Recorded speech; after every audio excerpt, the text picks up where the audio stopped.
Today is a create day. Let's get to the studio.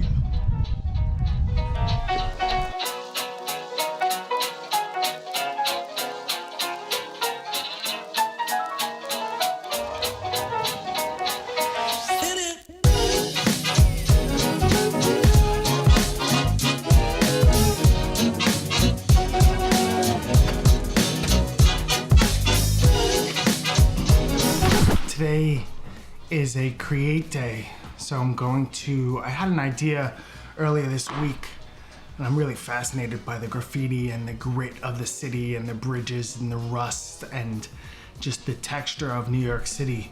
So some of the images that I took earlier this week, I'm going to composite into this, what I'm calling an Urban Mandala. I think it's pronounced mandala. I'm going to show you some of the process. I'm not going to go step by step, but I'm going to show you some of the process of my thinking.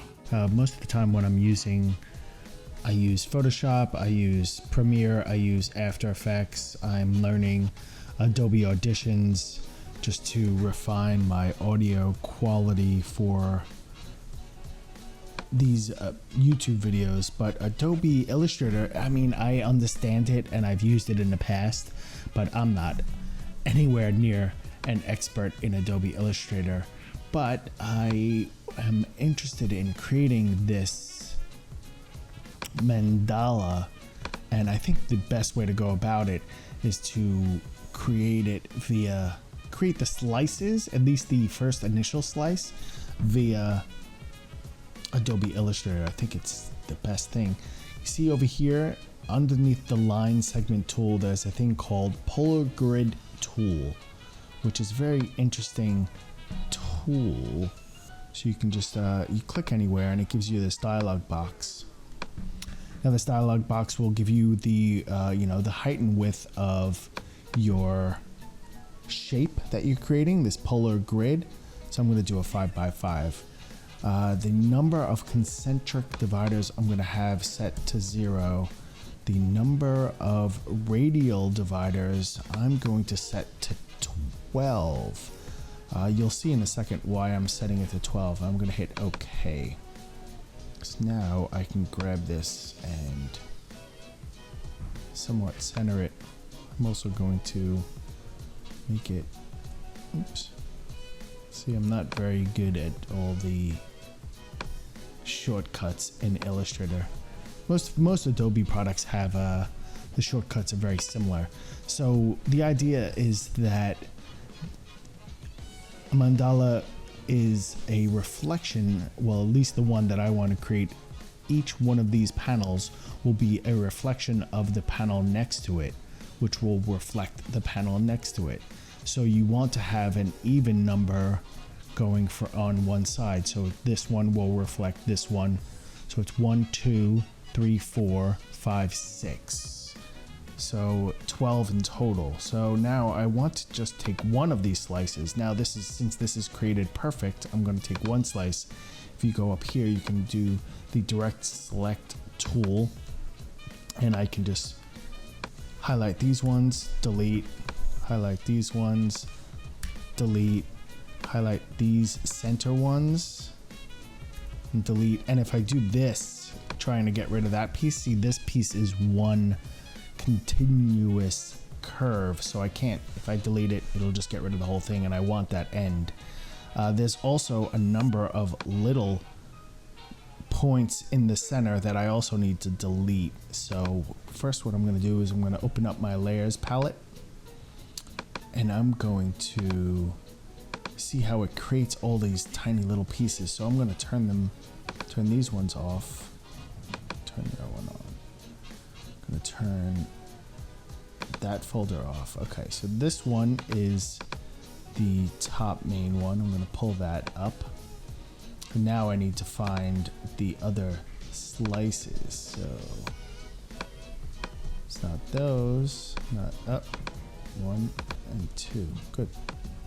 So I'm going to take these two and move them out of that folder. Now I can delete this entire folder. So now I just have these lines. Now they're not linked as one object, at least not yet. So the first thing you need to do is zoom in as much as you can.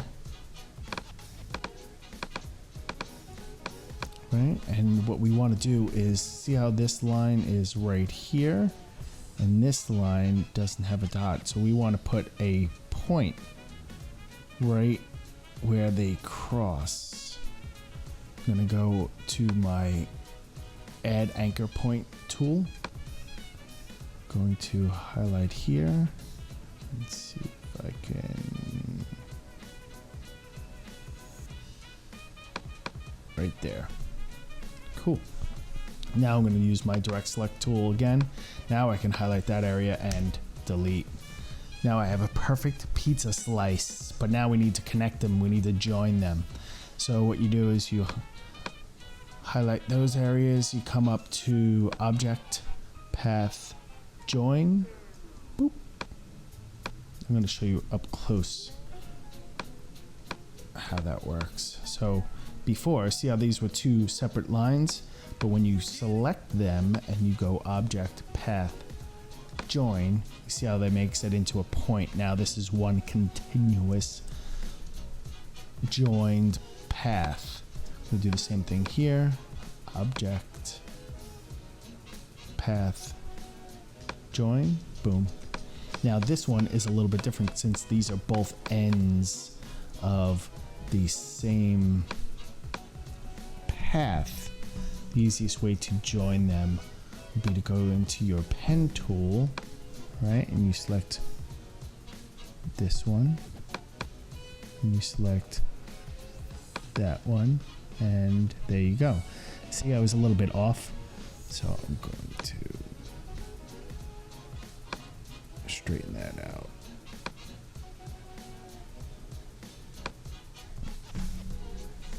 Cool. And that's kind of all I need to do in Adobe Illustrator. The idea is that I wanted this perfect slice of the mandala as a path. I'm going to save this file. Let's call it Urban Mandala V1. CC, that's fine. Now what I'm going to do is I'm going to open up Adobe Photoshop. Since I'm going to be working in photos to make this composite, I want to create the master version of it in Photoshop, and I want it to be actually quite big. Urban Mandala version 1. Now I can name them the same file because the extensions will be different. One's an Illustrator file, one's a Photoshop file, so it shouldn't be a problem. I'm doing it pretty huge, 50 by 50 inches at 300 dpi, just because I want the high quality. Color space is going to be RGB. I'm going to create a new document. So now I'm going to go back into Illustrator. I'm going to highlight that slice. I'm going to copy it. I'm going to go back into Photoshop. In Photoshop, I need to find the center, and always find that the fastest way to find the center is to create a new layer, fill it with solid, and just use Command T will give you the transform tool, which always gives you the center anchor. And I want to snap some guides. If your guides aren't showing, you hit Command : and that'll show your guides. Now that's perfect. I'm going to hit Escape. Get rid of that transform. I'm going to delete that layer, and I'm also going to hit Command V to paste the path that I copied from Illustrator into Photoshop.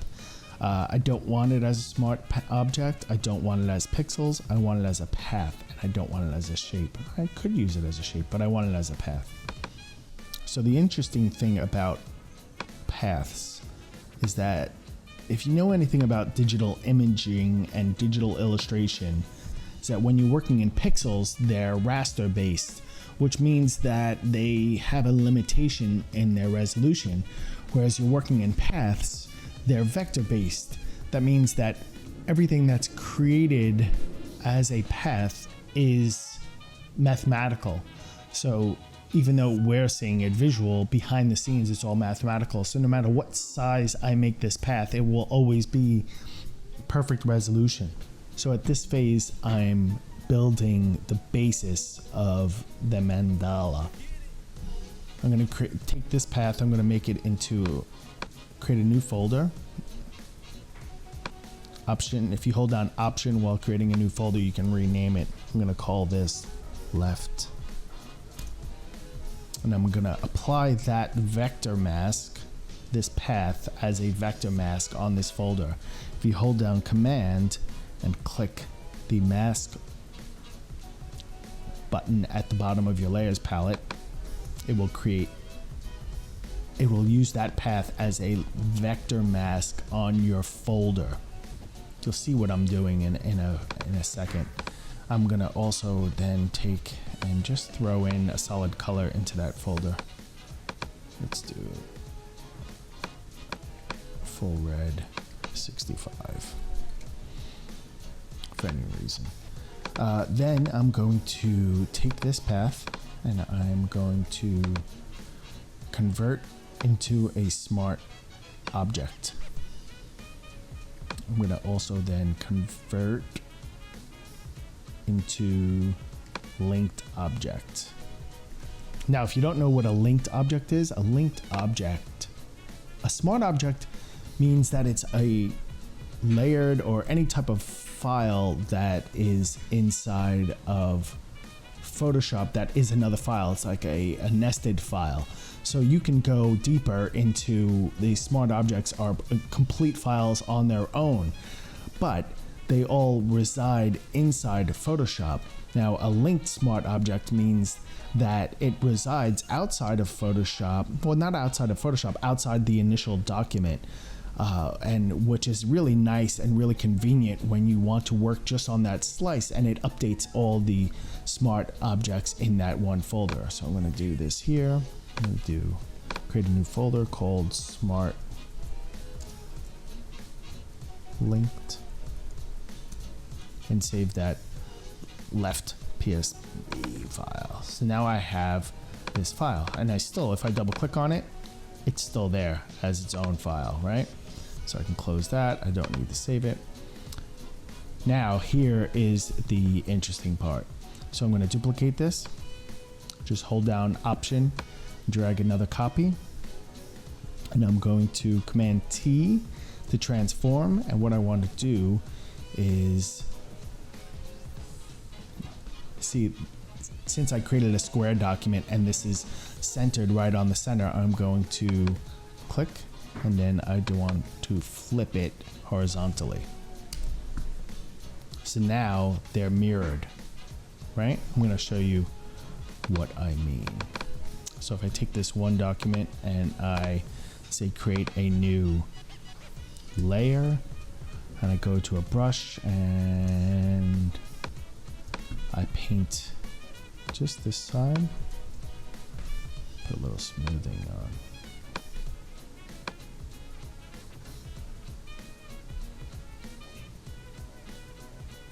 Right? Hit save.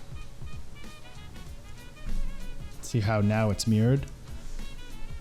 Very cool. So now what we're going to do is we're going to create the rest of the mandala. I'm going to copy both those layers,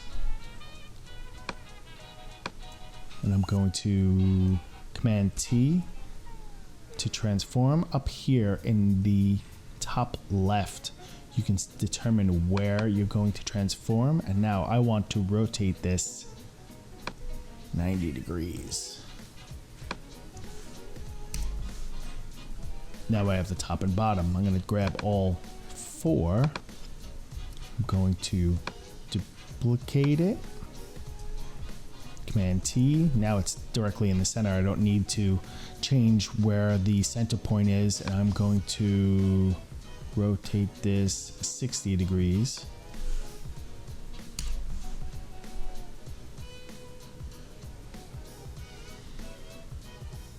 I'm going to take those four slices again. I'm going to hold down Option. Oops. And I'm gonna Command T one more time and another 60 degrees.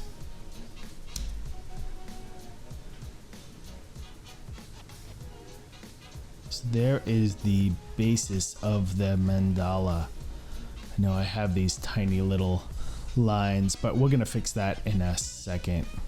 It shouldn't be a big deal. So now, whatever I'm gonna close out of the Illustrator file. I'm gonna open up that smart object that we've made, right? So now whatever I paint here will automatically be updated on the mandala. That's pretty cool, right? So this can be really, really a lot of fun. Now what I'm gonna do is take some of the photos that I shot on Monday and I'm gonna put them in here. So looking over the images that I shot on Monday, I really do like some of these, you know, nuts and bolts and some of the graffiti, specifically these long strips of bolts on the bridge. Loving this grittiness. Some of these really love the graffiti with the brickwork and stuff like that. The red of this is nice and I love the pattern, but I think I need to go and shoot a couple more things. There's a couple more things that I have in mind that are right around the neighborhood, so I think I'm gonna go and shoot some more stuff and bring them in here before I keep going.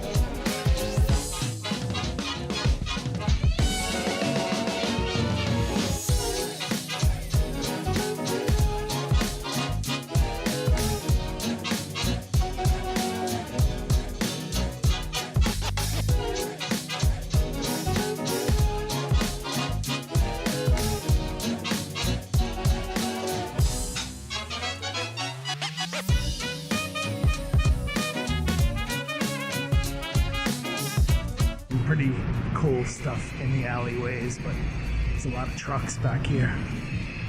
It's really cold out. I'm gonna go pick up some food and head back to the studio, look at these images. I think I got some cool stuff. I think I'm gonna eat my lunch and look over those images. I'll do some tweaks and then I'm probably going to time lapse this first range of ideas and then I'll continue on.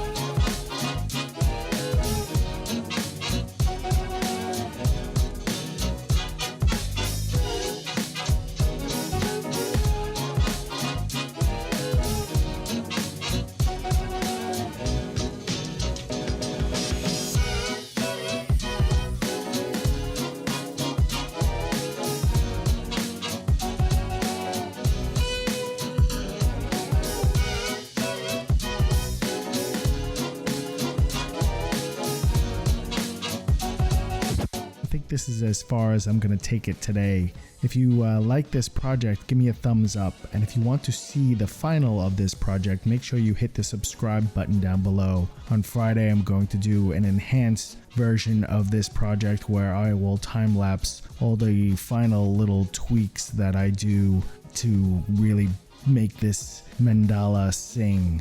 Thanks so much for watching.